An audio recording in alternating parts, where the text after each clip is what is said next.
Indianapolis, the home and the source of this very type of car's namesake, the oldest purpose-built racetrack in America. It's difficult to overstate the importance of winning here, but our drivers today will all be vying for that top spot with an extra hunger in their eyes. Who has the skill and determination to outrun and outfox all the others? We'll find out soon as we get ready to watch Round 8 of Ultimate Conquest Online Racing's Throwback Indycar Series, presented by 9-4 Motorsports. You'll see it all live here on the Global SimRacing channel. Hi, I'm Joe Peak, and with me in the booth is Rocco Stallone. Behind the scenes is our director, Sean Crackers Ambrose, and he's using cameras provided by Dougie Beard. The Indianapolis Motor Speedway remains one of the most unique ovals in all of racing. Let's head down to our track guide to see a driver's eye view of this squared oval. Hello everyone and welcome to the Global Sim Racing channel. I'm Brian Yazek. This is Indianapolis Motor Speedway and I'm driving the GSRC DW12 IndyCar. Indy is a track that does not need any introduction and should be on any race fan's bucket list. Without further ado, here we go. Down the front stretch, grandstands on both sides. Very, very easy to develop tunnel vision through here. As you got buildings to the left, right, everywhere. Down into turn one. Indy has very tight corners. You want to take it a little wider than you think in entry. Through the short chute, into turn two. Once again, just try not to take it too wide or that car is going to push out to the fence and ruin your day. Down the long backstretch, just screaming up on turn three at 225 miles an hour. Down into the corner, find that white line, drift it right back out, and then through the short chute back down into turn four. Turn 4 and Turn 2 have a very easy capability of allowing you to overdrive them. So it's very crucial that you nail your line through there. Not a whole lot of room to move around, but you will see guys probably start to feather the throttle a little bit. You can go wide open for a little while. Through Turn 2 again. Don't get out too wide. That wall off of Turn 2 has claimed many, many race car drivers and legends of the sport. And it will claim you if you're not paying attention. Down into turn three once again. Find the white line, don't get the rumble strips. Float it back out here through the short chute, down into turn four. And let it float out one more time, down the front stretch. Once again, with the screaming virtual fans on either side of you. Without further ado, this completes your track guide around the Indianapolis Motor Speedway. I'm Brian Yazek. This was the GSRC DW12.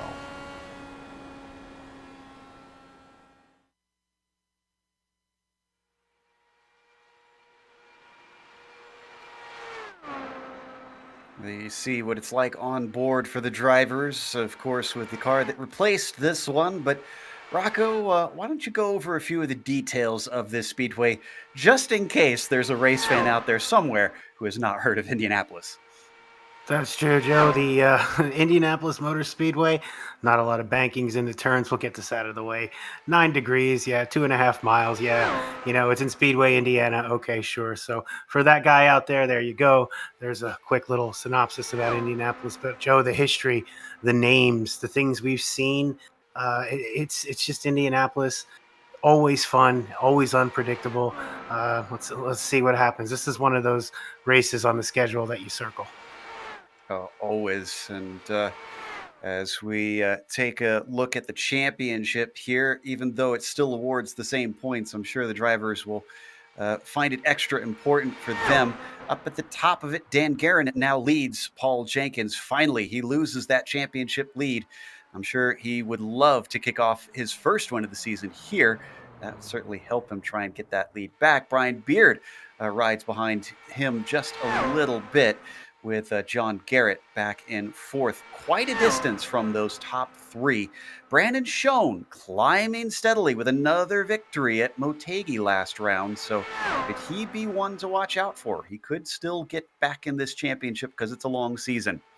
Now, in case we have viewers who are eager to see what the race details are, Rocco, I believe you've got those at the ready. Yeah, so Indianapolis is going to be at round 8 of 20 in our series, the Dallara IR05.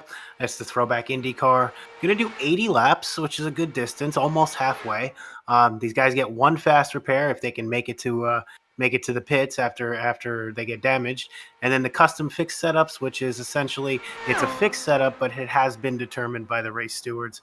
They've had the ability to tweak with it a little bit. And right now we are watching qualifying, and as is tradition at Indy, it is a 4-lap qualifying. However, they're not averaging the laps. It's your best lap, which actually just went to Brian Beard on his last lap. So the number 5 car is up to the top spot. Now, we're not done quite yet. I believe, yes, John Garrett in the number 68 has only done 2 of his laps.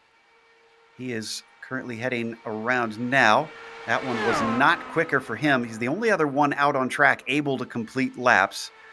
I don't see anybody else who is able to get out in time with just under 2 minutes to go. It takes a surprisingly long time to get around this oval, so you can't exactly leave it until the last minute.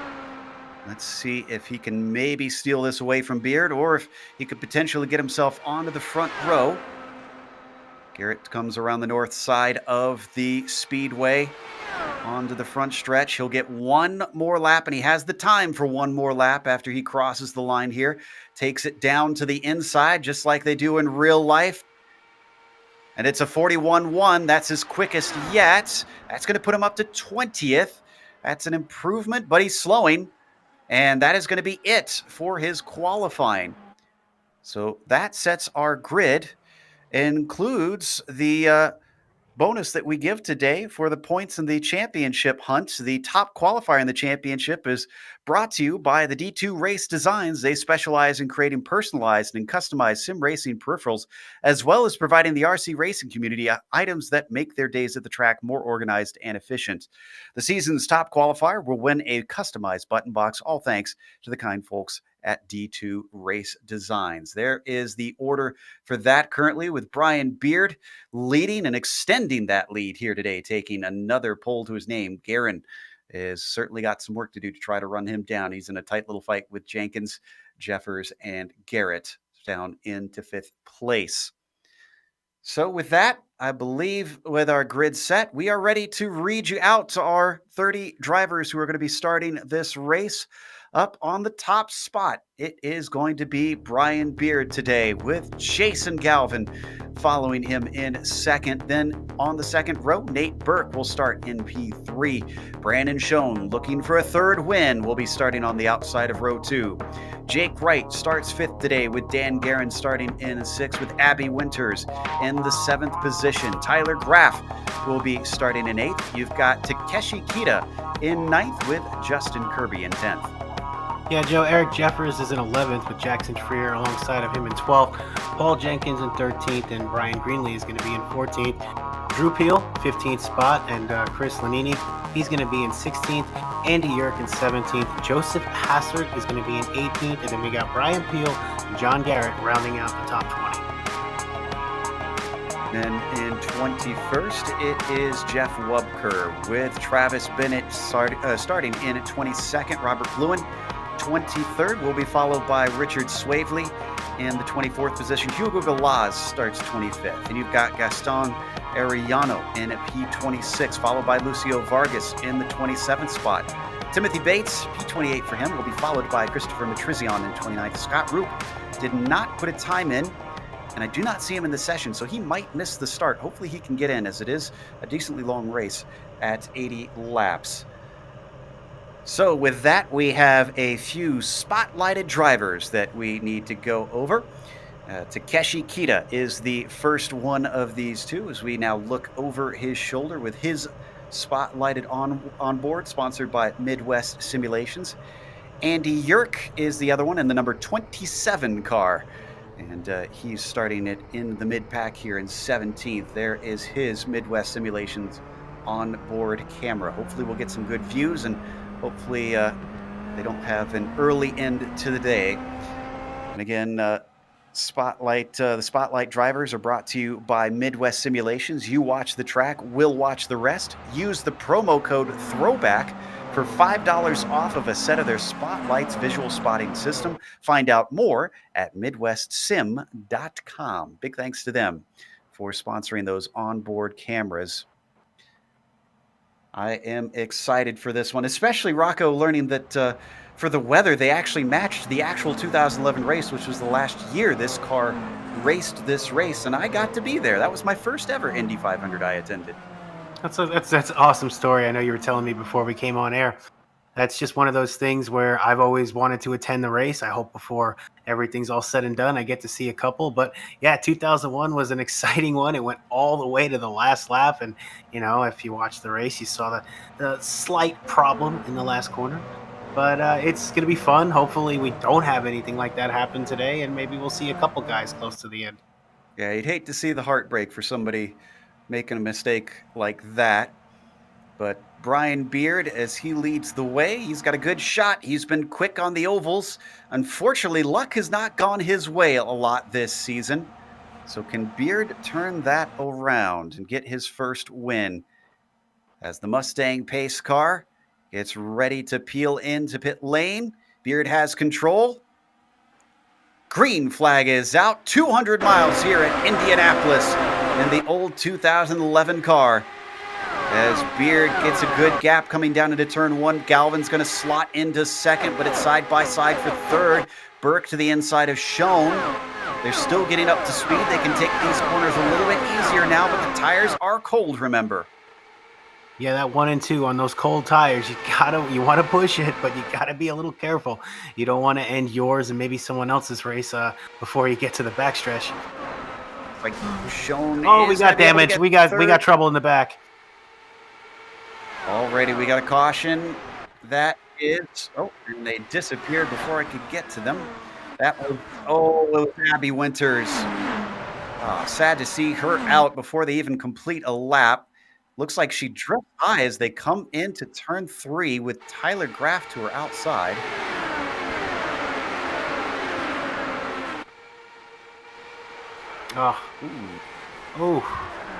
Maybe yeah, spotter maybe a little late on that one. It seems not clear.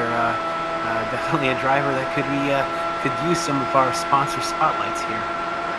Now, the good news for Abby is they have a spare car, so she's going to be able to get back out here. Now, I think unfortunately she had to take a tow, so she's probably going to be a lap down. It's going to take a bit to try and get those laps back.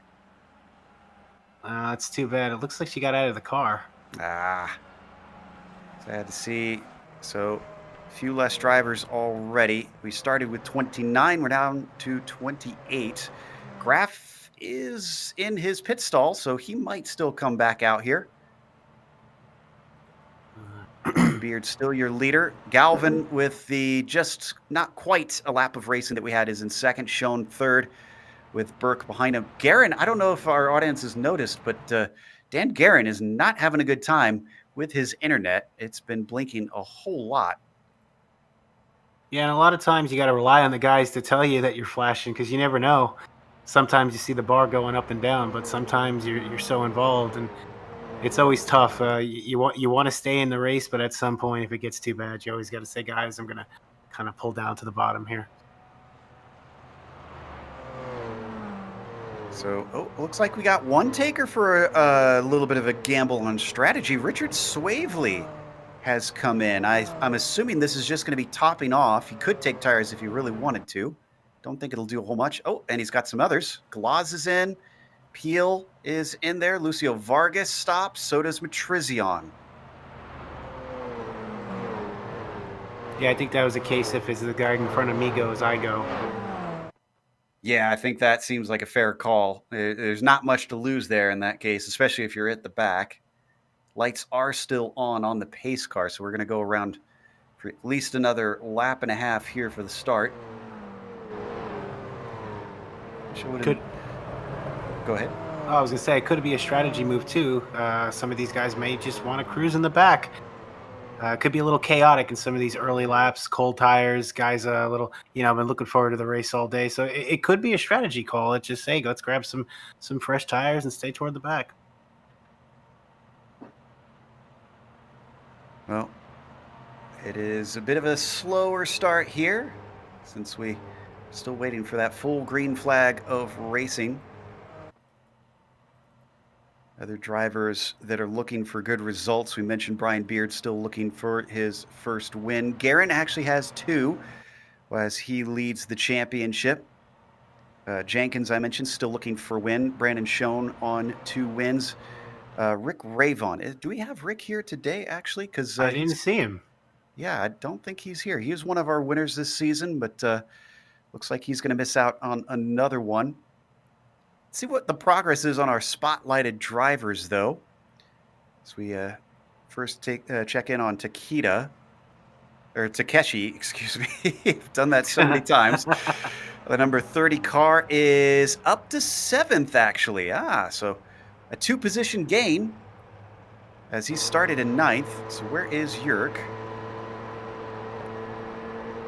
Yerk is currently sitting in 16th, having started in 17th. So 1 position up here for our other spotlighted driver. Not a bad show, since they didn't have too much chance to gain positions. Both of them a net positive thus far. Yeah, well, these guys got to kind of get a feel how the grip is going to be. That first and second turn, it's always a little iffy, so they have a little bit of experience. And again, some of the guys put some new tires on, so it's just all cold. I think it'll just take a couple laps to get into a rhythm, and hopefully we'll find ourselves putting some quick laps around this place. Yep, lights are now out now, so we should be getting going soon. The drivers thought we heard race control chatting about something there, so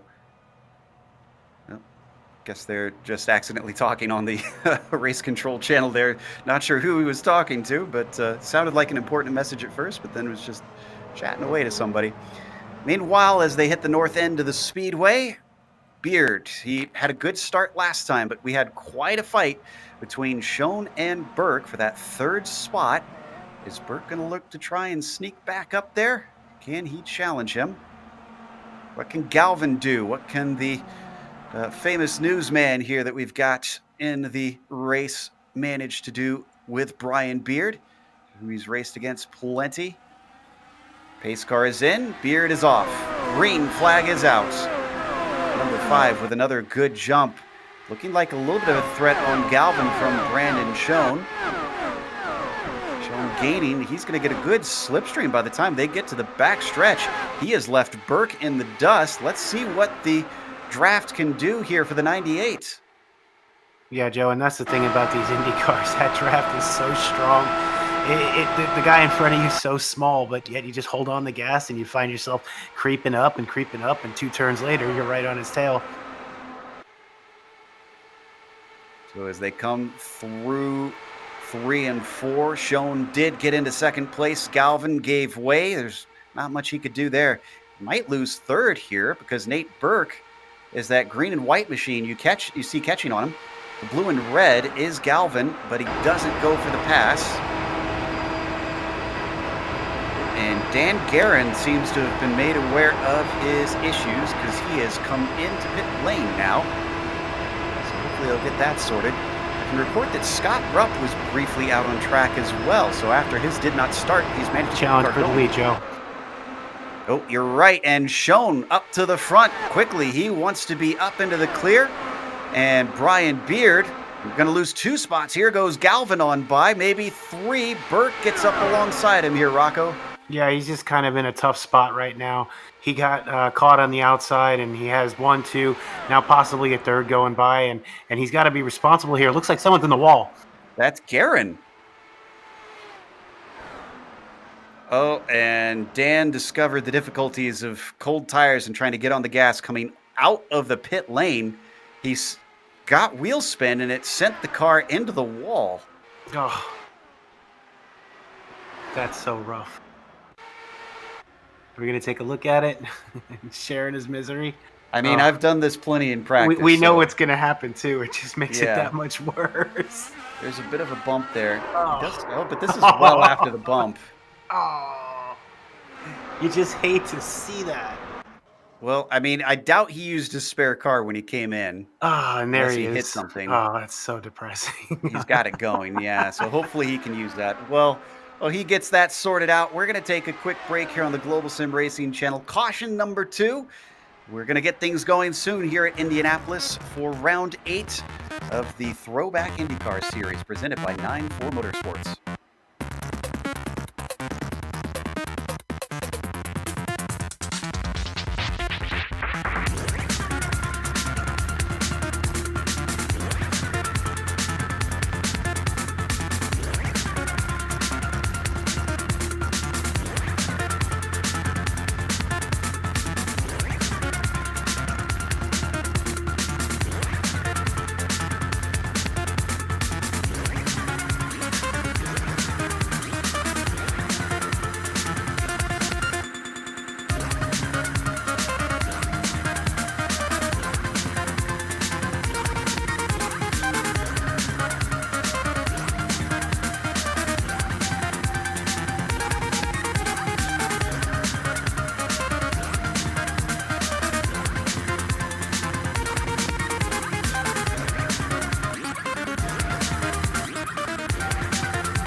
Welcome back to Indianapolis. You're watching round 8 of the Ultimate Conquest Online Racing's Throwback IndyCar Series presented by 9-4 Motorsports. And right now it's being led by Brandon Schoen with Jason Galvin in second and Brian Beard in third. We're getting ready for our second restart here after 2 cautions. Just a quick note for upkeep.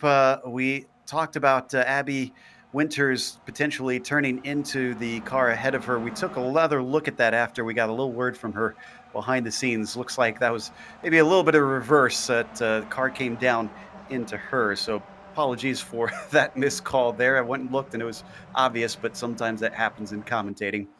Pace car, though, comes in, and it looks like Schoen is going to lead the way for the first time, as the first two were Brian Beard. He's holding him a long time. Green flag is out now. In fact, I think he botched the start a little bit. Here goes Galvin. In fact, he's going to have to check up, and Beard gets turned. Caution immediately. He gets hit by another car. That was Nate Burke who got into him. And Did they all cross the start-finish line before that happened? I don't think they got to the start-finish line, actually. And the other car that ran into Beard was Drew Peel. Let's take a look at the replay. For those wondering what exactly happened there, you are not allowed to pass the leader to the inside before the start-finish line. So Galvin was trying to go, but he knew he couldn't or he would be penalized. And with him checking up, everybody else behind then had to check up. And unfortunately, Beard and Burke were the worst victims of it. That's unfortunate to see. Just everybody just a little too anxious, just a little too touchy. That was a bizarre incident. And in fact, well, we had a very similar thing happen for the majors in their Indy 500. As one of the restarts, there was a lapped car coming into pit lane. One of the drivers who had stayed out, Rocco, and not taken tires towards the end of the race, he was going to try and let the leaders by, but he saw the driver who was lapped down pulling into pit lane and slowed for that driver because otherwise he would get a penalty. Everybody behind him didn't understand what was going on, so they had to slow. And yeah, so just a mess ensued. And see, that's what I'm worried about here. I hope that they can get everything sorted out, because I know sometimes there's a little bit of confusion if not everybody started the lap and there's accidents going on. So yeah, hopefully they can get this all sorted out. I think it looks like the pace cars picked them up accurately, because Schoen is leading, Galvin is in second. Well, now we've had a few cars promoted because Jake Wright is in third. Justin Kirby is promoted to P4. How about this? Let's go to the onboard for our spotlighted driver, the Midwest Simulations onboard camera. Takeshi Kita, is up to P5 now. Such a great shot. But yeah, good for Takeshi. We've seen him battle up front early on in some of these races. Showed us some skill in the ovals and showed us some skill last couple weeks ago at Motegi. So good for him. Top 5 early. Haven't seen a lot of green flag running yet, so it's kind of been get your spots on the first couple turns and then cruise for a couple. But hopefully we'll see some battling, and I think it's coming. Looking to see who's in the pit lane after that. I think Bluen is in for just topping up. Beard obviously is getting his spare car. He's coming back out. Brian Peel is as well. Actually, Peel may have taken repairs because that was a 20-second stop for him. Nate Burke, did he already get his new car? Because, yeah, it looks like he did. He's just already back out. So he has caught the tail of the line. The 28 is down in 26th position and actually lapped down. So he must have taken a tow and is now back out and joined everybody.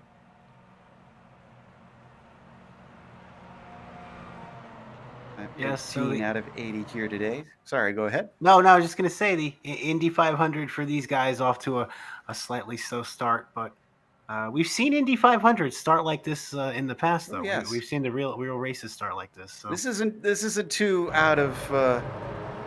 And Schoen is coming down pit lane. Or is he being penalized? He was. He was given a black flag. That is interesting. I did hear some chatter from the stewards, but I didn't quite hear what they said. Was he speeding in the pits, or do they? No. This was given by the stewards. This was a specific black flag. So I guess this is an end of longest line sort of thing. Is it? He's coming back out at the back of the field. Normally, a black flag would be longer than 8.5 seconds. Hmm. I wonder if they did not like the start. I was wondering that same thing. That start, I don't know.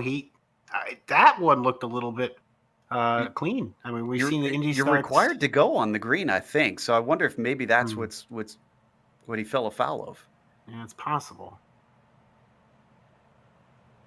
Checking up the field certainly did sit well with him. So that means we have 11 cars who have yet to pit. That is Galvin, Wright, Kirby, Kita, Freer, Jeffers, Jenkins, Hassert, Greenlee, Lanini, and Ariano. Everybody else has been in at least once to pit lane.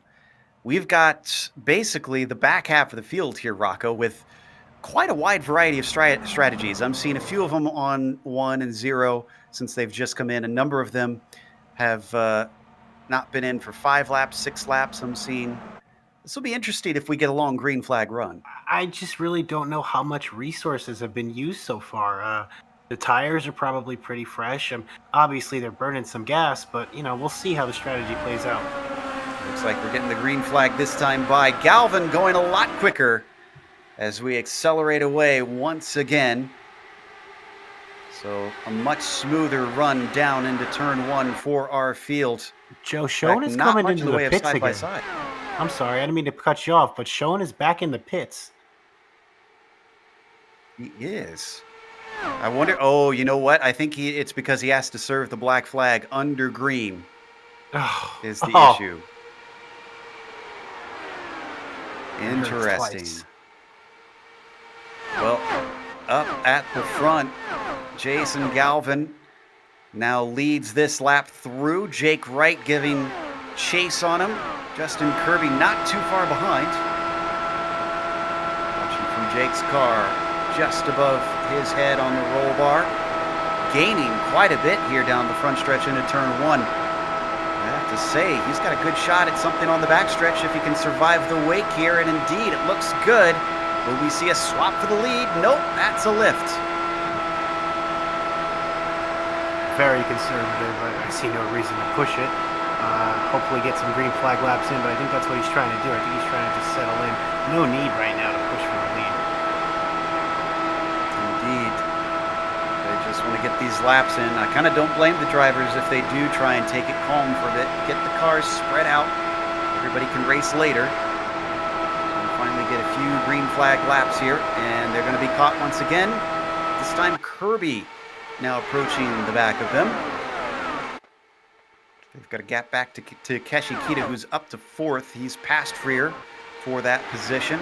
Actually, no, he did not pass him. Excuse me, he gained the position from Schoen taking his black flag.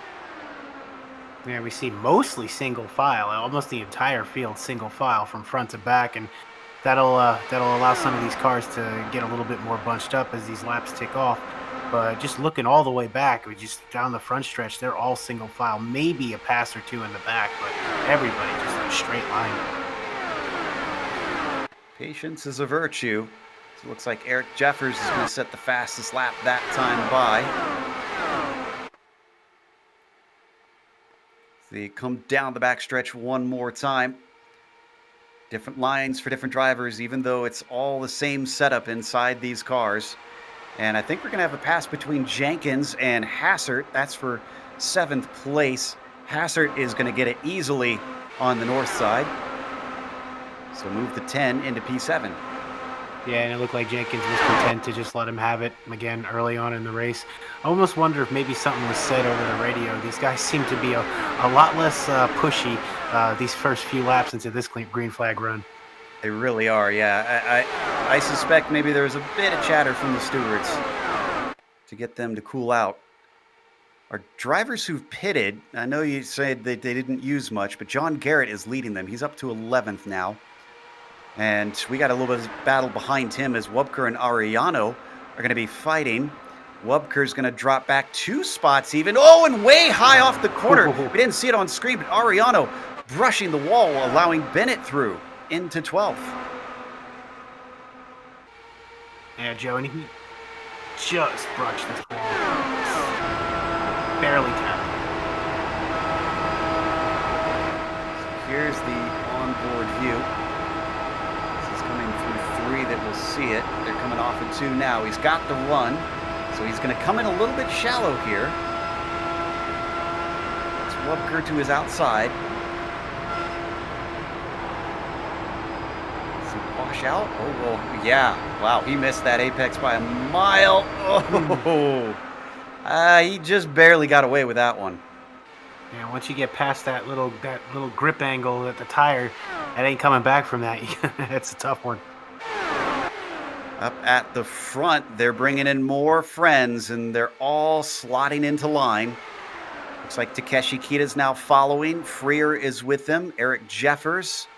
Then they finally get a gap back to 7th. That's Hassert, who I mentioned, take that spot earlier. Once again, nobody really doing anything. If we expect a long green flag run here, Rocco, I suspect those at the very back of this train are sitting pretty.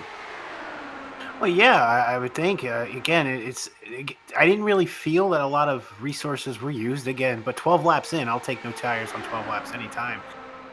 But everybody's in single file right now. This is crazy. And it's allowing everybody to bunch up. This battle for the lead had 2 cars in it. Now it has 6. Nobody making moves. Somebody Way up to the wall for Kita. Did he touch it, or did he manage to stay out of it? Certainly slowed him down. Didn't look Freer like gets it. to the I could be inside. wrong. We're going to hop on. Yep, we're going to hop on the Midwest Simulations onboard camera. Oh, I think you're right. I think he avoided it. Inches to spare. Certainly gave him a scare. You could see him continuing to steer once he was out of the corner. And what is it? A pucker moment? Yep. So Freer now up to 4th because of that. And breaking up this top group of 6 just slightly. Sure, the top 3 don't mind that. The fewer at the party, the less they have to share the pretzels. There you go. Just no double dipping. Yeah, exactly. Especially in these days. So they come down to complete yet another lap. Now, those who are used to the normal fuel levels of these Indy cars, they have limited them compared to usual. So expect 26 to 29 laps under green that they can run. With all that's happened and all the cautions at the start, what would you say, Rocco? Maybe about lap 35 we'd see drivers get to here? Take out the notepad and scribble out some incorrect math here. Yeah, I agree. But no, seriously, that's about what you would think they would get. So that puts the strategy at roughly about 2. I mean, if you could stretch it, I don't know if that's possible. Ooh, that's a good point. Galvin got a little bit on the gravel on the inside, got him a little loose. It seems to let Wright actually have closed the gap a bit. A little bit of a peek there from Wright. He showed his nose, but didn't look like anything serious. He's going to stay back. The wake of these cars don't seem to be as harmful as the newer versions, the IR18. Boy, they are starting to wash out, though. It is a relatively hot track surface at 96 degrees Fahrenheit. So I wonder if the tires could go away just a little bit.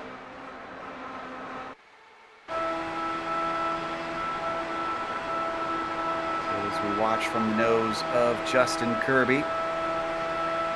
Nose having a few issues there, staying solid. Oh, did Hassert have a problem? No, Hassert is in. Joseph Hassert comes down pit lane. I'm not sure. Seeing if he had contact with anything. I'm not seeing anything. It could be an early stop, Joe.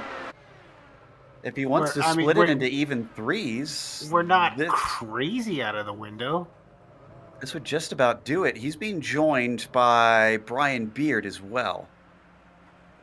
And it may just be a case of you see one guy do it and they all might start to come in. This should be interesting to see how this plays out. Yeah, if they keep pitting on lap 26 like this, then it'll be just about 2 stops then, I think.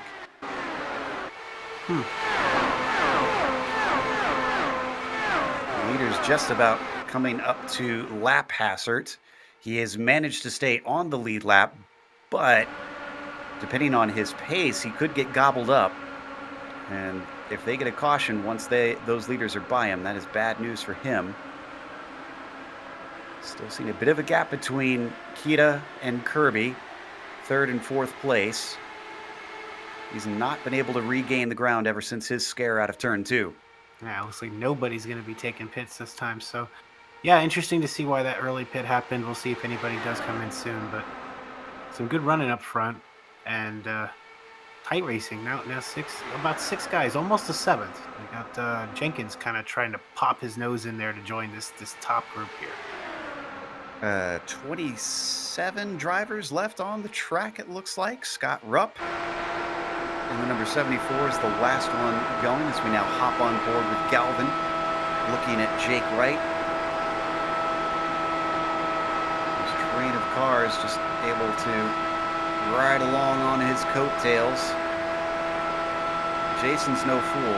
I'm pretty sure he's aware that Jake is simply waiting patiently back there and letting the race come to him.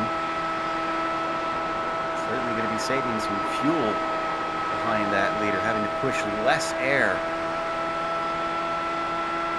Yeah, Joe, you were talking about the newer version of the Indycars that we run. A little bit more jumpy than these, and that's an understatement. the newer ones jump all over, but these bigger wings, they're heavier. It's just not.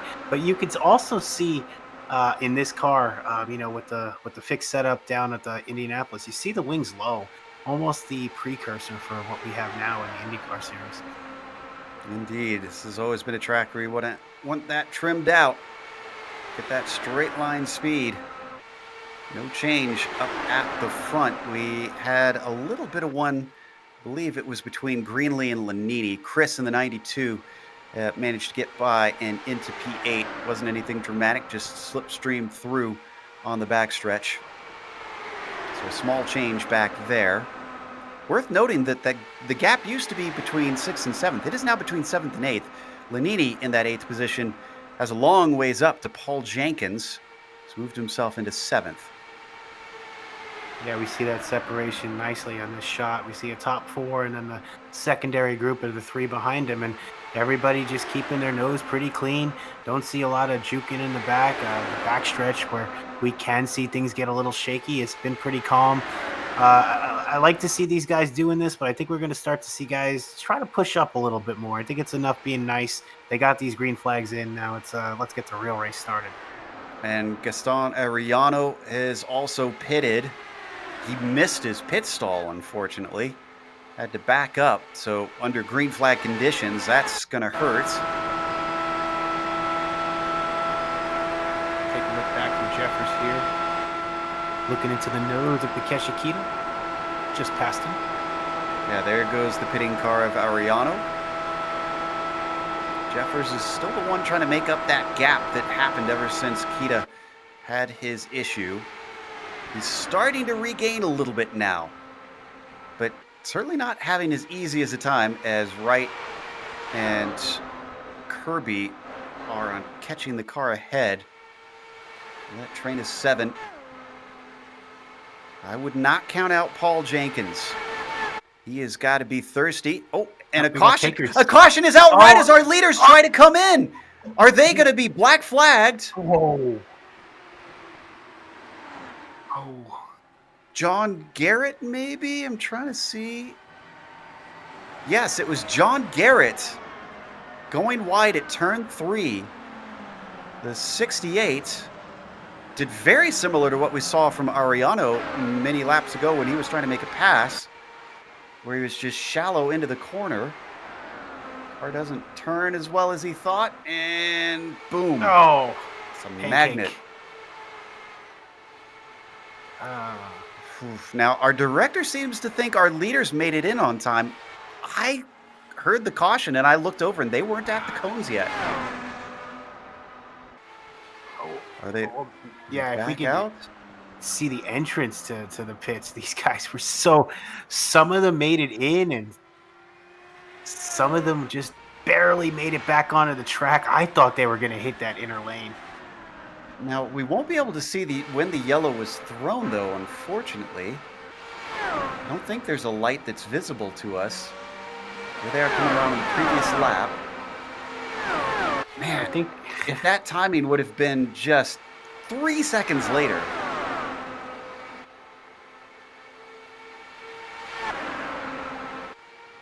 just taking a I'm look trying to figure here. out where they are on the timing and scoring. Back out in 20th, it looks like. Okay, so here's the pit entry. So come around 4, up to 3 to 4, rather.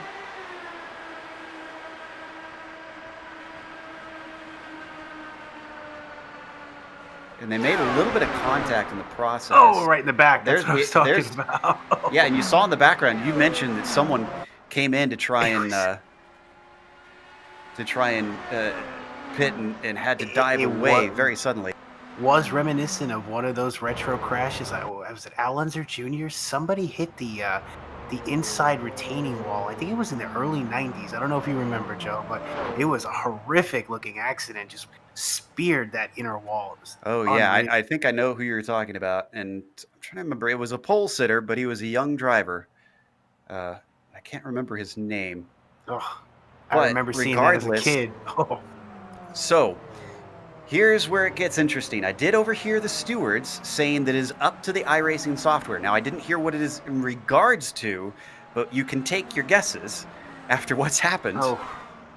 Galvin, he did take his stop, but then didn't come in when everybody else came back around, and he got cycled up to the front. But now it looks like he's being sent to the back. Yeah, I think the iRacing is giving them end of the longest line. Huh. Which, in this case, it's single file restart. So it looks like Dan Guerin decided he was done with the track for the day. Well, Galvin, who has been leading many of the laps here under green, now has a huge mountain to climb. Joseph Hassert, of all people, will inherit the lead. Kirby is out in second from that. Jeffers will restart in third. Where was Hassert when all this started? Do we know? Big Joe was in fourth, I believe. No, I think it was in fifth, actually, now that I say that. Because I want to say he was behind Kita. Okay.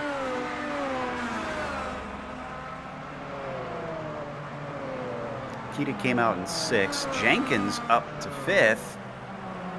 Led the championship for many races. So could he find himself back up to the front? Guerin, unfortunately, like you mentioned, he is DNF'd. So our championship leader going to have to take a goose egg today. Jenkins in P5. He's second in the championship. Where's Brian Beard? He's not had a fun day so far, which has kind of been the story of his entire season. Beard's coming back around on the lead lap, so he must have stayed out. He's 23rd. He's getting that lap back. Could he get back into this race? We ride on board with him now.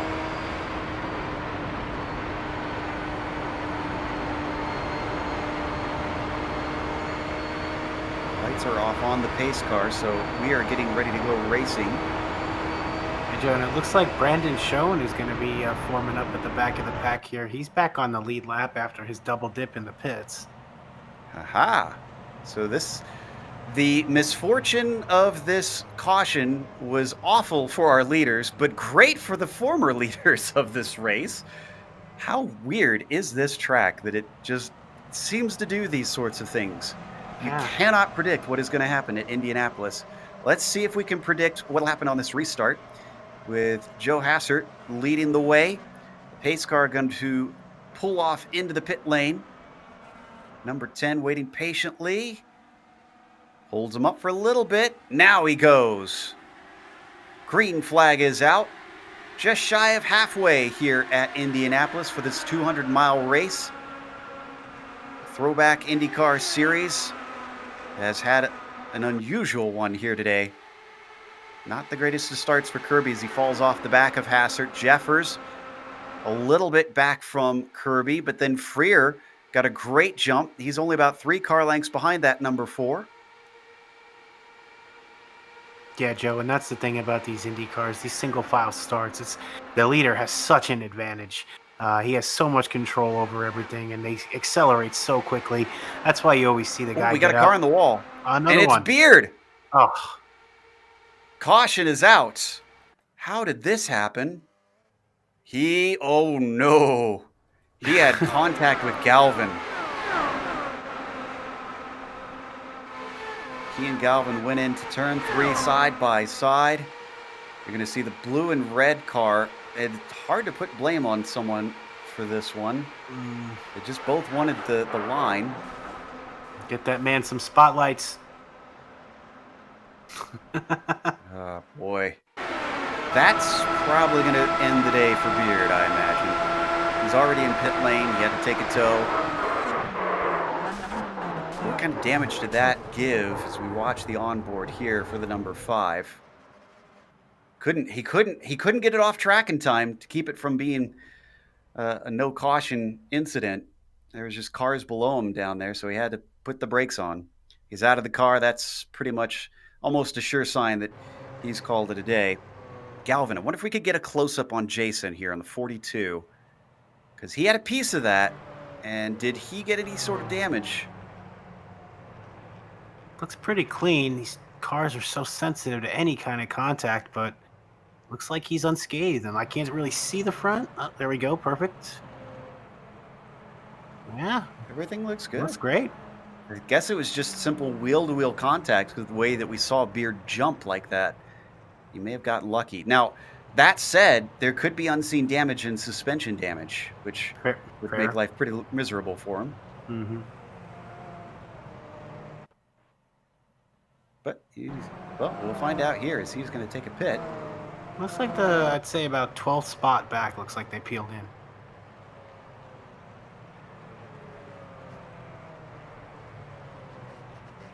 Yep, looks like Bluen, Swavely. Oh, I thought I saw someone miss their pit stall. Bluen heading out. Who's going to be the first out here? Oh, and another car missing their pit stall. That was Burke. The dreaded roll. Bluen's first out. Next one, going to be Hugo Galaz. See it illustrated there, how much time you lose if you overshoot your stall.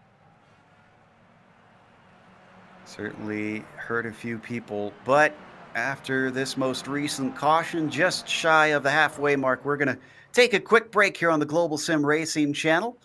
We'll come back with the second half here of 200 miles at Indianapolis Motor Speedway Round 8 in the Throwback Indycar Series.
back to Indianapolis Motor Speedway. We are mean and green with our latest restart. As we get going on lap 40, Joe Hassert, your leader with Justin Kirby. A much better start this time. He's holding on to the back, and he doesn't have the threat of Jeffers back there. Jeffers with Freer also tight up on that gearbox as they come down the back stretch. Under green, picking up speed. Looks like we're not going to have many in the way of changes. Are we going to get another calm green flag run? We got one for a little bit, and it looks like we're getting another spate of yellows here lately, Rocco. Yeah, and we see a challenge for the lead up front. Kirby going around Hassert, kind of letting him go.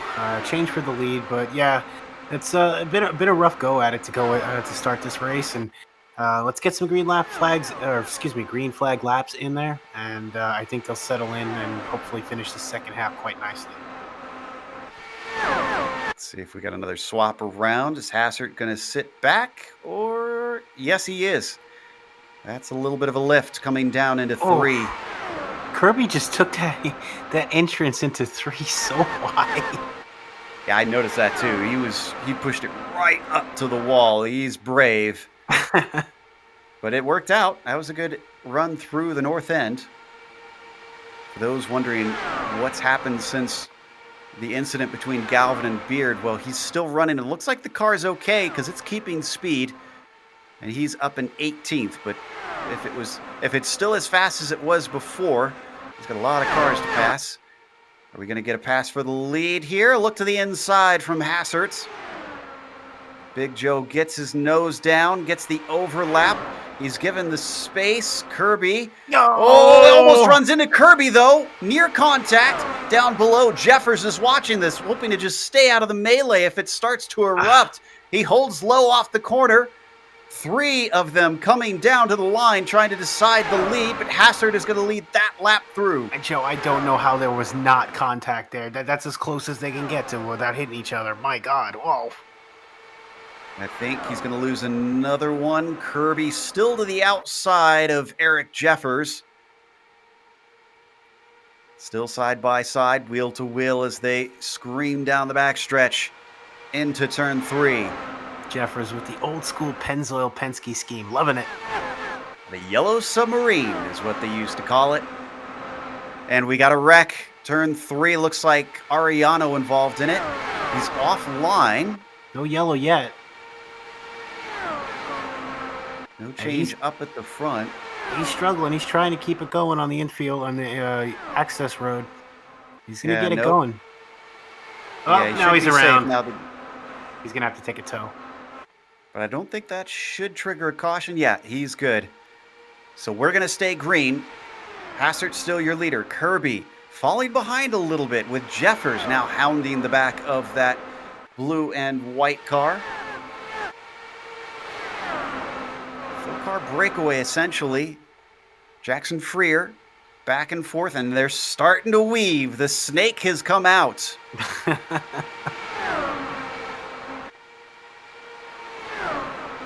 Hassert looked very content to let him go by.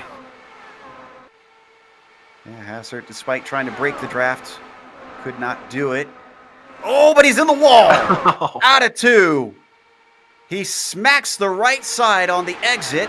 It slows him up a little bit. Jeffers is barely getting by, amazingly, for how hard he hit the wall. He should have... I would think he'd be a rock right now.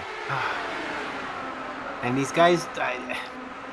I don't know, Joe. I mean, I've driven this track a lot, and it is tough to come out of these turns, and the air is very dirty. I'm just surprised to see so many guys pancaking the wall right now. It does seem like this setup, this fixed setup that they have is understeery as the stint goes on. And I figure the wake probably does not help that at all. We see some serious jockeying back there at about 5th and 6th. They're just going back and forth. Guys on the radio, I don't know what's being said, but I have a feeling things are getting a little testy in there. Yeah, that was Greenlee who went up high, and I think there's another one that maybe got a little bit of the wall. Yeah, he did. And that caused a checkup with guys like Bennett, Lanini, and Yerk having to try and weave their way around him. But everybody keeps going. is Hassard's car still in third position? I don't know, Joe. I don't know. We see Kirby getting real high again. So Jeffers now thinking about maybe taking the lead over from Eric Kirby, or excuse me, Justin Kirby. It's Eric Jeffers out there behind him. Yeah, Kirby with that little bit of the cut across the nose, allowing third and fourth place to sneak in a little bit. This is about to be a four-car battle Riding on board with our leader now, looking back at Jeffers. Tiny little peek. Ooh, but he ducked that car low and it got loose. That back end wanted to go. He's going to lose a couple spots because of that, too. Let's Hassard through. Kirby smiling in his helmet from that one. Gets himself a small buffer. I get the sense that Jackson Freer is content sitting back here in fourth, though. He hasn't really made many moves. He's just been riding along on those top three. Oh, to be in the radio right now, Joe, I just happened to notice that it seems that these guys are no longer allowed to talk to each other, so... I wouldn't be surprised with some of the incidents we've seen. He's so high. I'm sorry. Every time he pulls out of that turn, he's just like touch. I don't know why he's driving such a high line. It's driving me crazy. It's been working for him. He's still leading. I mean, if you're still in the race and you're still the fastest car, might as well keep doing it. Backs them up. Boy, right up to the gearbox. Hassard had to lift going into three there, being right underneath that rear wing. And it looks like the mute has been lifted. They can once again communicate with one another. 50 laps into this race. We're down to 23 cars on the lead lap, and only 26 are still running of our 29 starters. I guess we can say 30 starters now, since Tyler Graff did briefly get in the race. Yeah, and a shout out to Graff. I don't know the guy personally, but does look like he had a little bit of issues going on with his personal stuff the last couple of weeks. So we're thinking about you, Tyler. Again, I don't know the guy personally, but looks like he's had a rough time of it. So, send him some good thoughts. An update on Jason Galvin on his climb. The 42 is up to 14th. I believe we said he was 20th at the restart. Was that correct? I think so. He was up top, and then he backed to the bottom. As they swap around a little bit in the mid-pack, we continue to watch the front runners. A little bit behind them, you can kind of see it here on the screen. If we could hop back to the 27 car and get the Midwest Simulations spotlighted driver onboard camera. Andy Yerk still giving chase. He's up to 9th after starting 17th. Talking about drivers climbing up the order. Been pretty good thus far for him. Hassard on the inside of Kirby on the front stretch, trying to get his lead back. Somehow, after putting tire marks on the exit of 2, the number 10 car is back up front and leading this race. Makes it look easy getting by the number 58. But this top 4 has been caught. It is now Paul Jenkins in 5th, just behind Freer. Takeshi Kita joins once again. And Chris Slanini is the last of the top 7. Yeah, Joe, I think one of the answers for a lot of the lines we've been seeing, these cars look so squirrely. Ooh. Kirby's coming into the pits. I don't know why. Maybe just finish it off. Maybe because he can go from here. It would be 20. Yeah, this is right in the window. So Kirby's playing the long game. We haven't seen pace fall off of the tires, even though it seems the understeer gets a little bad. This will be telling. Other drivers are going to be watching this. At least some will. Yeah, he just got a splash. He didn't change tires. He just got a splash. Interesting. Kita was to the inside of Jenkins there, and Kita takes 4th place away from him. So Hassard, your new leader. Jeffers 2nd. Freer 3rd. None of them coming into pit, though. Kirby's still on the lead lap. He's just on the back stretch now as these 3 are joining him there. I don't disagree with the move, Joe. I think with a couple cautions, Yeah. I think he's in there all already. Oh, we got Oh, a and jumble. he's going to get extremely lucky because Yerk is involved. Greenlee is involved in this yellow. Schoen is in it. Oh, Brandon Schoen, who looks so strong at the start. They haven't thrown the yellow. There it is. There, okay. I was Manual saying. caution thrown by the steward. This started with Yerk coming up high and once again understeer. Fortunately, it was practically wide in there. My goodness. Well, that certainly contributed to the incident. And if we want a good onboard, look at the blue and red car. That's Galvin. Whoa.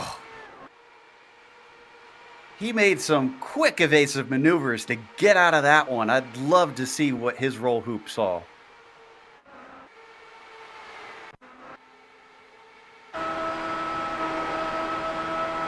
This should be interesting, Joe. He's already seen it start to erupt out there. Seeing drivers jockeying around. He's going to take the high line a little bit. Looks like someone is heading to his inside. I think that's actually shown down there. Who's going to get caught up in it, if I'm not mistaken. Yeah, it was. Oh. Wow. Wow. The racing gods have smiled. We see and Schoen the there. favor He worked so hard, too. For the bad luck that Galvin experienced with those pit stops last time. The caution coming out before. I think karma swung back his way. Man, yeah, Schoen's done. That is it. What was it? The 36 just looks like he was a bystander. Just got collected. So this will be interesting. Everybody coming in, as this will take them to the end of the race. As we see poor Schoen, the crabbing car, finding its way back. So I believe we'll see Kirby continue on. Well, we saw him serve 2 black flags. He might still have a fast repair. I tell you what, and he's a guy that we could see do it. If he comes back and somehow wins this race. The plot thickens. Robert Bluen stays out, but he can't make it to the end. Justin Kirby, of course he stays out.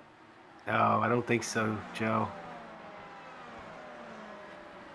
Sorry, no, what? I'm just looking at Schoen. I don't see new wings on that car. I think he's done. All right, so the luck really for Kirby is only as we take a look at Brandon Schoen here on screen. Yeah, if he was going to take a free repair, he would have had it by now. The luck for Kirby is, I think, strictly in the fact that he stayed on the lead lap. He's slightly older tires, but I don't think that will affect him too greatly. But Joseph Hassard is going to be starting just right behind him once again, since Kirby was the only one that stopped in that group, and he was already up at the front. So, I mean, it was a gamble that didn't hurt him, but I don't think it really gave him a whole lot here, Rocco. It wasn't really that risky. I mean, everybody's going to have to stop, so I just think it's a matter of the timing. So I think after everything cycles out, I think it's pretty pedestrian, really. I don't think it really made a difference for him. That's true. A few fakers, maybe takers. Yeah, a couple coming in here. I think those are lapped cars. Looks to be Bluen and Rupp, who are pitting along with Ariano.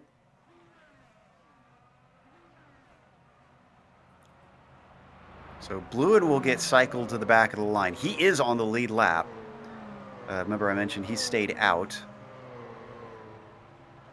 It looks like we still Very got weird call, though. 22, 23 cars on the lead lap. 22 is what I'm seeing. John Garrett being the last of them. Oh, and Brandon Schoen is returning. Did his car... What?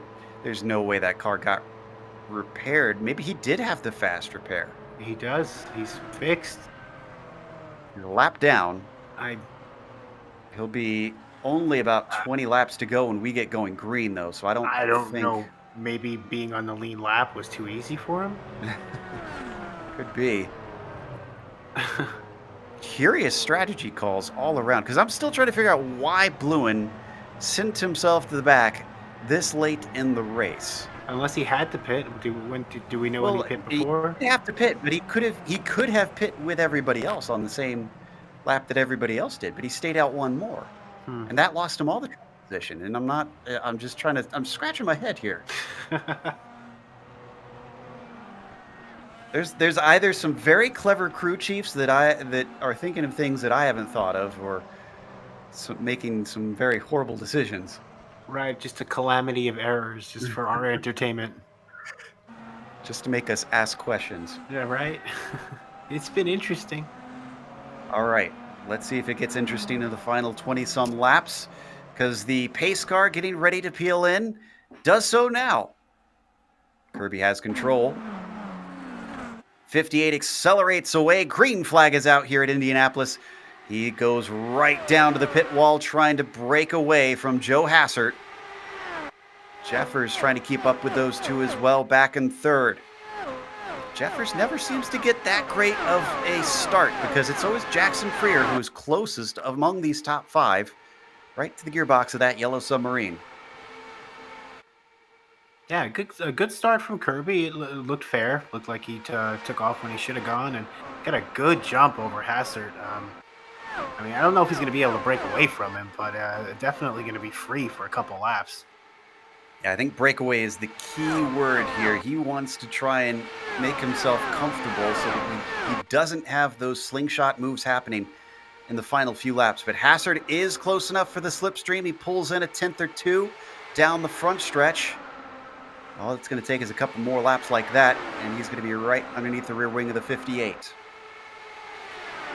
Yeah, if this stays green, we could be in for a nice finish. We got 3 cars bunching up right now for the top 3 spots. We got 2 behind them. They're getting a little dicey, actually. We could see a lead pack of about 8 cars coming to the final laps here. Driver who probably wants to have more than that in the lead pack is Galvin. On his run back to the front, he's up to 10th now. So just outside of that top 8. Oh, look at those cars just come flying at you. Down into turn 1. The incredibly scary entry into turn 1. Freer and Kita and Jenkins getting into it back there. In fact, I think Jenkins might be looking for something on Kita, as Kita went way low trying to follow in the draft of Freer. Now he tries to come back high, but Jenkins is there. That's going to make a shallow entry. Still, he stays ahead. Paul, second place in the championship, finds himself still the best place among the top runners in the points. Oh, man, I said 8 cars. It looks like they're all starting to come together. Well, more cars also means more likelihood for yellows. Because if someone makes a mistake, as we take a look at the lead, and Hassert can't quite get it done through the short chute. You're not supposed to talk about yellows, Joe. You just bring it up, and it's so good right now. I choose to just accept their existence. Well, the next one's on you, regardless of what happens. It's on you. Hassert still giving it a try. The very yellow Eric Jeffers car back there in third. Oh, man, every single straightaway now. Kirby just ducks it way down low. Oh, a little bit in the grass. Oh, nice little car got save. Loose, and that actually upset Jeffers. He almost gets into the outside wall, too. Just takes that little bit of an off, and it just disrupts so much. Good save there. Gonna have a little battle behind there. You see side by side between Kita and Freer. Ooh, and Kita's strong around the outside, but not strong enough. The car runs out of grip, and that's going to give away a position. Jenkins gets by the inside. I'm just watching back there, Joe. Sorry, I know you didn't interrupt your call, but just seeing Kita take that high line going into the turns and diving in. He's making up a lot of time, but he's getting in a lot of people's way doing it. Certainly is, and unfortunately gave away a spot that time. That was the Midwest Simulations on board for their spotlighted drivers. Jenkins looking for one more now. Oh, and up at the front, Kirby and Hassert are side by side, but he's making Hassert go the long way around. It might actually work. He's holding tight. He's got a nose ahead, but now it starts to fall back with the long way around the longer distance. It's a drag race down to the start-finish line at the Yard of Bricks. That time across, Hassert actually led the lap. Important information for him if it comes down to it, because he doesn't take the lead over completely, but he needs to be in front at the line. Oh, so this is good. This has gotten a lot better. And then back there, just haunting both of them, Jeffers kind of collecting data, and this time he makes the pass stick. Hassert up to the lead. The wake upsets Kirby's car. He backs off immediately. Yeah, and that's the thing, Joe. You get caught behind this, you catch that air. It's so dirty. Oh, man, it just wants to throw you into the wall. Man, you're doing 220 miles an hour while all that's happening. Talked about the front group right now. I think you could say it goes back to Kita in 6, although it's not a big gap back to Galvin, who's now up to P7. And really, the first time we get a huge gap is between Jake Wright in 12th and Wubker in 13th. Kirby on the outside, going for it again, trying for the lead. Oh, tried to imitate Hassert, and did he touch the wall? I don't know, but Jeffers snuck in there. He's in second spot now, and right behind him is Jackson Freer. Ooh, car's almost going into the pit entry wall there, and they're getting really stacked up. Here comes Kita. Oh, Kita's going to try it around the outside, 3 wide in turn 1. It doesn't work for him, but boy, you got to give him credit for trying. Where did these guys come from, Joe? Holy cow. So your new order at the front is Hassert, Jeffers, Freer, Kirby, Kita for your top 5. Give it a lap. That'll change. Things have gotten frantic with only 15 laps to go. Make it 14 this time. Oh, man, covering off right down to that pit entry wall once again. This is looking a lot like what we've seen in the last few Indy 500s now. Hassert playing defense. Outside line to stick. Not going to do it. Falls in behind him. So close up top. 3rd and 4th place separated by a bare wing, too. Down the backstretch, top 4 starting to see a small breakaway. Kita losing ground. Use up too much of those tires. Down into 4 once again. Things calming down momentarily, but will they pick up? I think they will, Joe. That pack group is starting to sneak in there.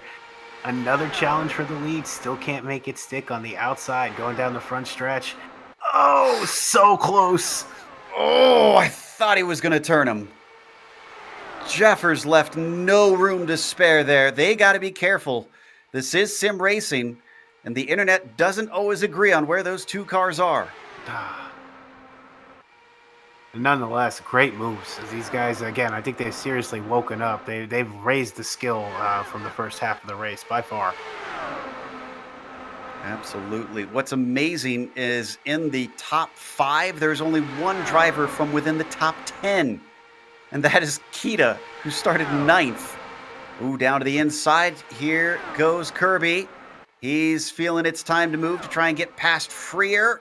He had the nose in, but Freer finds that high line. They're working pretty well for him. Oh, as they almost come together. They're both going to come out the other side, but costly for momentum. For Justin Kirby up at the front. Hassert still holding back Jeffers. I'm going to give him a little bit of credit because it was a little costly, but they kept out of each other, and that would have been even more so. We got a challenge for the lead again and a run from 3rd spot. Also, not going to make it. Oh, we got a caution. Oh. That is Vargas with a big tumble. See what happened to the 71 here. That was right as it almost looked like the lead would change. He just goes into the corner high.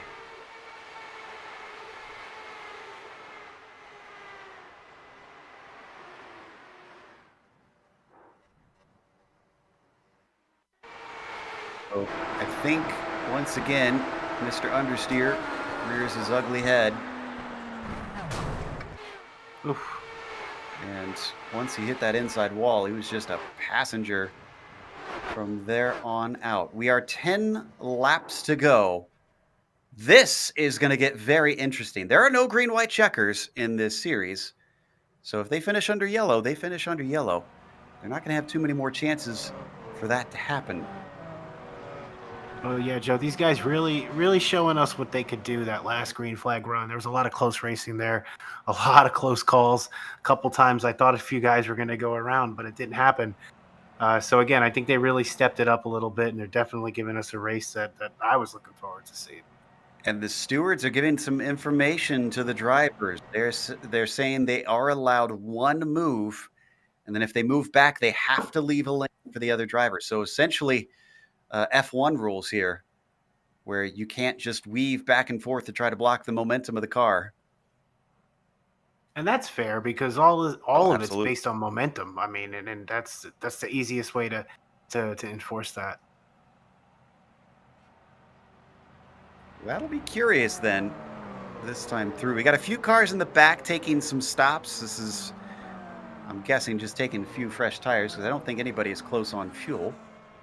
Yeah, it could be. It's a lot of traffic to work your way up in 10 laps, but you know, if it makes you more comfortable. Again, I think it's another case if the guy ahead of me goes in, I go. Yeah, nothing left to lose. Absolutely. All right, your new order, because that yellow flag froze the field just as it came out, and it was pretty close to one another. Hassert managed to keep in the lead. Jeffers was in second place, but was oh so close to trying to take that away from him at the time it flew. Jackson Freer is now up in third. He has been a dark horse, just quietly kind of hanging out in this front group, not really making the same moves we've seen from guys like Takeshi Kita, who is in fourth and attempted 3 wide into turn 1 and lived to tell the tale. Fifth place is Justin Kirby. Kirby, we saw lose his momentum when he went side by side a little bit earlier on. He could still get back up in it, especially now that they've had that caution to bunch them together. And you've got Paul Jenkins. And looking at our points situation, of the top 5 in the points, Jenkins is the only one running up at the front here. Actually might be the only one still running even of our competitors. We see Hassert. He moved up from 18th spot to start this race. Pretty satisfying when you're up in front with 10 to go and you moved up 17 spots. Yeah, let's see who is our hard charger for the day. I want to say Timothy Bates in the number 69 car, started 28th, up to 10th. He did qualify. So great job here to Tim. Listen to the stewards a little bit here as they've been giving a lot of information to the drivers during this caution. I think they want a good, clean finish here. Kind of clarifying the rules that they just mentioned about the one move rule, it seems like. I believe lights are off on the pace car now.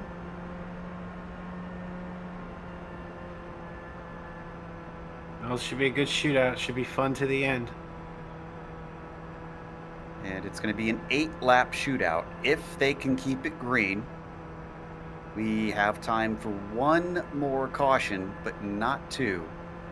If we get that one caution within the next, I believe it'll be 2 or 3 laps, then they could finish under green. But if it's anything after that, that's the end of the race. Now, that'll make it important, Rocco, to be in front here. I think the intensity is going to pick up because we've seen this before. You can't risk waiting for a last lap snipe if you know a caution could end it.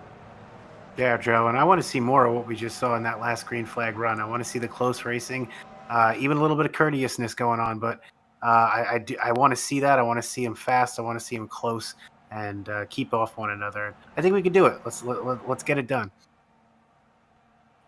Then what can Joe Hassert do? Can he take the victory? The man that bounced his car off the wall and somehow still has one of the fastest machines out there. Will he have a fast restart? Pace car is in. He's waiting patiently. Now he goes. Green flag is out. Will it be the last time it waves this year? And the 200-miler here at Indianapolis for the Throwback Indycar Series. A great jump for that number 10 machine.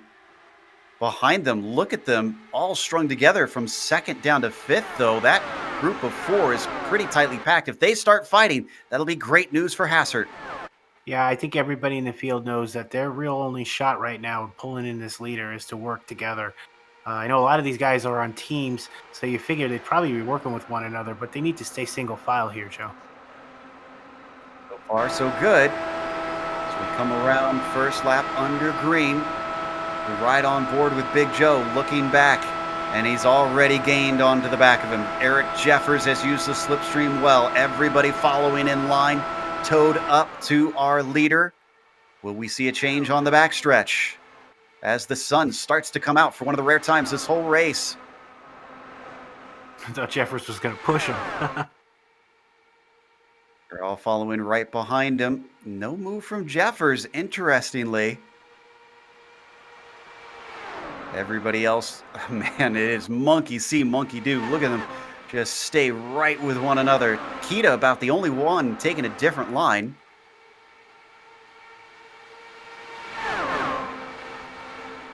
Down to 6 laps to go now, and at the back of them, Kirby feels it's time to go for him. Remember, he got slotted back into 5th. He's been up at the front for much of this race. Oh. He doesn't want to sit around. I don't think either one of them, and none of them want to sit around. These top 5, they're really going at it. Go. Key to getting in there. Freer's got a run on Jeffers. He's going to look for second position. He's got the inside. Jeffers left the door open. They're going to race side by side, and they're washing out. And unfortunately for Freer, he loses out. Jeffers also loses time to Hassert. Hassert's loving this as they come down to 5 to go. Yeah, 10 is just watching these cars get smaller as they dice back and forth. These guys got to come back together. Could they be their own worst enemy here today? Kirby has gotten up to 4th. Jeffers back into P2. As he almost gets into the wall. Everybody ducks low to try and take evasive action. Jeffers is slow. Kita inherits second place, and Kirby's going to follow through. Yeah, he got a piece of the inside of the track in the middle of 2, and he didn't have enough bringing it off the wall. He slapped it. That's why he dropped back like that. And they're bringing friends in. Don't look now. Here comes Jason Galvin. Could Galvin do something? It's 4 laps to go. It's not impossible. It's still Hassert being your leader. Takeshi Kita, the samurai, has worked his way up into second place from 9th on the grid. And now he is running down the top driver here for many a lap. Oh, he's holding right in those tire tracks. We saw Kita do the same thing coming at it, too. He was just able to hold on to it a little better. These guys really pushing it coming at it, too.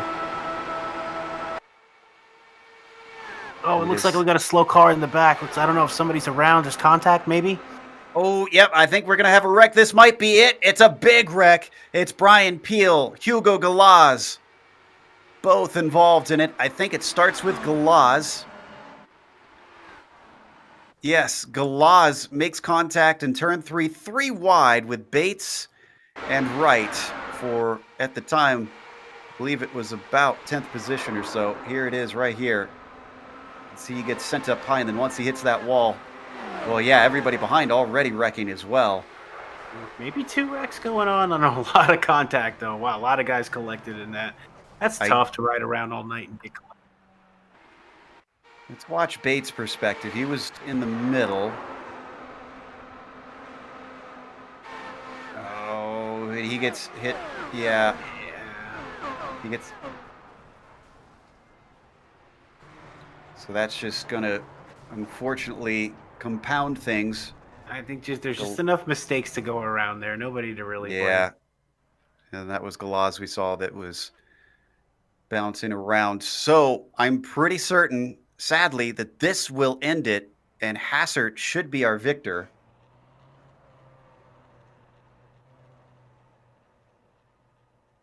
Because we'll come around to 2 to go, unless the lights go off here, which I'm pretty certain they won't.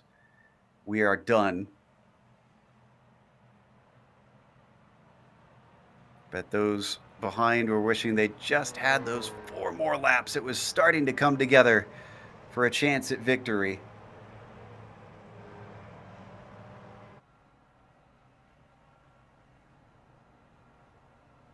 As they come across, lights are on. That's the race. Big Joe will be your winner unless he somehow runs out of fuel or blows that engine. There you go again, Keita Joe. will be just shy. The master of mayhem here. Kirby winding up with a third. How about Jason Galvin, though? He wound up 4th after all that.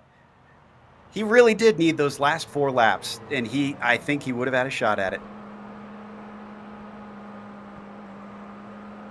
Yeah, sometimes it's kind of a double-edged sword. You're happy the race is over because you've worked so hard, but you just wanted a little bit more because you never know. But these guys, I'm sure, will all be happy. Top 3, and then of course a 4th spot, something to be proud of as well. Let's take a look at how this affects the championship too. Dan Guerin, who leads the championship going in, DNF today. I'm not sure if he's even going to lead it going out because Paul Jenkins, who is in 2nd, is going to finish 7th. Not the greatest result, but he's been doing this all season where he just keeps racking up decent finishes. Brian Beard is also DNF'd today, 3rd in points. He's out of it. Where's John Garrett? We haven't really talked about him a whole lot. He's 19th. He's well down the order. So honestly, a pretty underwhelming day there for the number 68. He's 4th in points. And then Brandon Schoen is 5th in points. And I know he had a lot of problems. He did get back out. He wound up 18th, just in front of John Garrett. So another driver with a bad day. The luck is with Paul Jenkins, you have to say. How he keeps doing this race after race and being a contender in the championship, despite not being the fastest, is just astounding. And we are on board with Paul now. Joe, didn't me and you do a race a few weeks ago where you did your last lap and we still had 1 more lap to go? We did, but this Okay. one we've got right. This one we've got right. Because checkered flag will be next time by. You can see we've just gotten the white flag. And they're going to cruise home behind Joe Hassert. Well, it started with a caution on the first lap. And unfortunately, the last lap is going to be under yellow as well. Not sure that Joe minds too much because a win is a win, right, Rocco? I'll take one. I'll sleep very well knowing that I ended under caution and I still took the checkers. In the end, we had 23 drivers manage to take it home, it looks like. The DNFs were Brian Peel, Chris Lanini. Oh, make that 24 because Scott Roop actually did finish this race. Scott Rupp is going to finish 26, well down the order. Beard DNF'd, Guerin DNF'd, Graff and Abby Winters all didn't finish the race.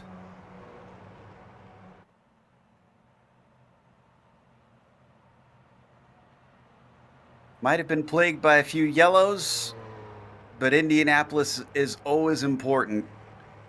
Big Joe Hassert is going to come out of turn 4, and even in the haze of today, it's going to be a bright and shining victory for the number 10. Down to the yard of bricks. Round 8 here at Indianapolis Motor Speedway goes to Joe Hassert. That's a cool shot. It is a fantastic shot.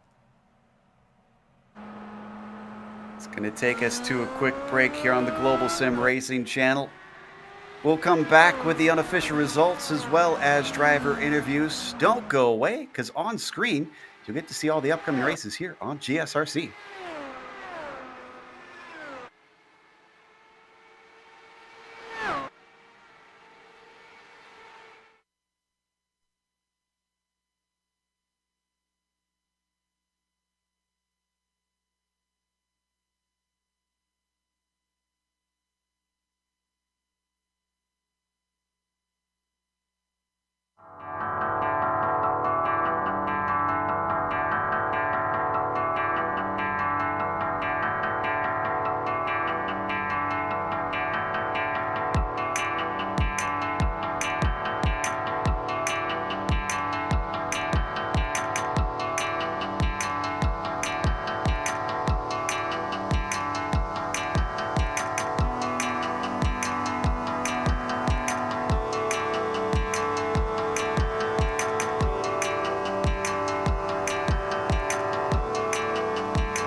welcome back to Indianapolis Motor Speedway. Today's 200-mile race wound up being won by Joe Hassert, but now it's time for the Rogue Energy post-race show. Rogue Energy Drink is designed to replace unhealthy canned energy drinks, coffee, and even traditional pre-workouts. Rogue Energy is sugar-free and loaded with vitamins, antioxidants, and nootropics. Scoop, shake, drink, win. We use promo code UCORA-INDY to get 10% off of your purchases at rogueenergy.com. So, as we go through the finishing order, it was Joe Hassert, as I mentioned, taking the win. Takeshi Kita was awful close. He wound up second in the end. He certainly looked aggressive there at times, but he ran out of laps with the cautions, stealing a few away. Justin Kirby finished in third, one of the drivers that tended to lead for a number of laps around here, with Jason Galvin being sent to the back of the field with bad timing on a caution just as he wanted to pit. He climbed back to fourth, and he was followed by Jackson Freer in P5. Eric Jeffers, who was up in second for quite a ways of this thing, wound up in sixth in the end. Paul Jenkins should take back that points lead from this seventh place finish here today, with all of his rivals having a bad day. Drew Peel was eighth with Travis Bennett in the ninth, and Jake Wright rounds out your top 10. Yeah, Joe, and the second half of the top 20, 11th spot, Nate Burke, Jeff Webker in 12th, Richard Swavely 13th, Lou in 14th, Matrizion in 15th, Yerk in 16th, Galaz coming in 17th spot, Brandon Schoen, first car lap down. We saw him have some adventures tonight. He finishes in 18th. Garrett and Vargas 19th and 20th. 21st went to Greenlee with Bates in 22nd, then Ariano 23rd. From there on down, it was DNFs with Peel, Lanini, Rupp, Beard, Guerin, Graff, and Winters. Calling it a day a little bit early. So with that, I believe we have our winner ready to talk to us, Joe Hassert, coming to join us in the booth. And Joe, congratulations. You had everybody climbing over that rear wing. How did you keep them behind you? I don't really know. It was really tough to get good pulls here, but you could get runs on the leader, as you guys saw. But I think just making sure that I had a clean lane into the corners and making sure I didn't let anybody underneath me, that was probably a big key. Yeah. Now, tell us if we saw wrong and if iRacing just lied to us. But at one point in the race, it looked to us like you smacked the outside of two on the exit of the corner. Did you hit the wall? And if so, how damaged was the car? Because you were still fast the rest of the race. I didn't check to see if my reset got used on the last pit stop, but yeah, I gave her a little brush. Well, it looked pretty hard from our end, but miraculous escape. And I have to say, the other question, too, related to that, it seemed like understeer seemed to be a problem as stints went on. Was it like that inside the car, or are we just reading into things too much? No, turn 3, tons of understeer. 18-mile-an-hour wind going into turn 3. So it was very tough. I don't know how I made that pass for the lead on the outside there. Actually, I kind of just, I don't. My nickname's not the Big Joe Show for nothing, Well, it's amazing what one can do when one doesn't know what one can't do. So, Joe, congratulations. And before you go, thank anybody you'd like to thank for this impressive victory. Thanks for Scott for putting on the league. Thanks for you guys for putting on the broadcast, and thanks for my teammates for strategy help and the good times in the chats. So yeah, it was fun. That was Joe Hassert, your winner here today, followed home by Takeshi Kita, who Rocco has caught up with. Takeshi, we've seen you battle up front the last few races, ultimately not end up at a high spot, but today, second spot. I think if you had a couple laps, you would have made a good go out of it. How did you feel? How did you feel about the run as a whole? Yeah, well, I wanted to race the whole race in green. I wanted to end in green, but I think the result is very good. It's been a long time I wanted to get here in the booth, so I'm very happy for that and very happy for the result. Well, no, it's good. It's always fun to watch you race. You always got a style about you that always keeps me on my seat. So last week or a couple weeks ago, we were at Motegi, and today, obviously, we're at Indianapolis. Do you prefer the ovals over the road course? It looks like you really were comfortable today.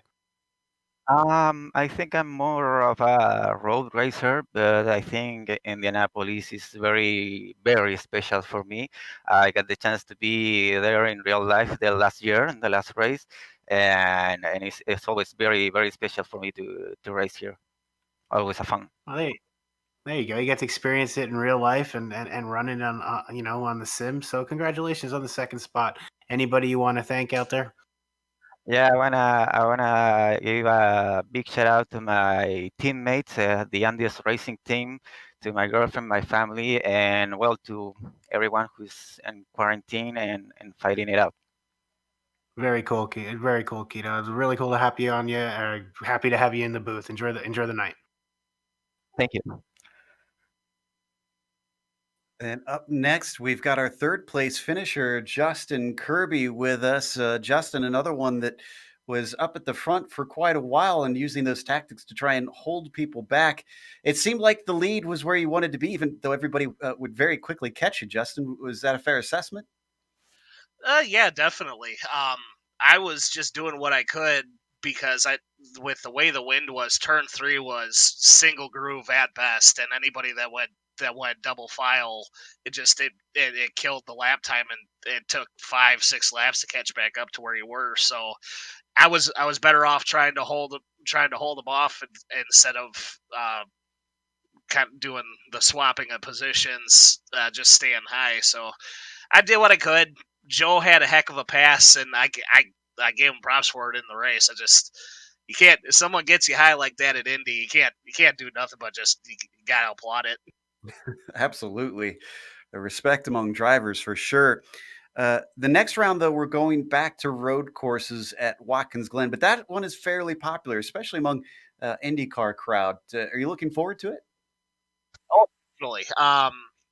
I've got one IndyCar race, but it was with the boot, uh, or with the bus stop, and that was a lot of fun the way that was. But I think if I remember it, I think we're doing the classic boot this time, so it's good. There's going to be more passing opportunities. And these cars are just you can manhandle them a little more than the new Indy cars. So I can see a lot of really good racing happening there, and I'm looking forward to. I'm looking forward to it as well. You are right. You're running the classic boot. That made my eyes open a little bit when I saw that. Well, again, congratulations on a podium. Is there anybody you'd like to thank before you head out? Just want to thank some guys that have been kind of, it had a little rough past month or so, and the guys with my team over at Black Magic, my brother Brent Kirby, Joel Putty at Black Hole, um, Trevor Hunt. Just I got a bunch of guys. I know I'm missing a bunch off the top of my head, but just there's a lot of guys that I run with, and with Black Hole, Black Magic, and yeah, just gotta tell them thanks.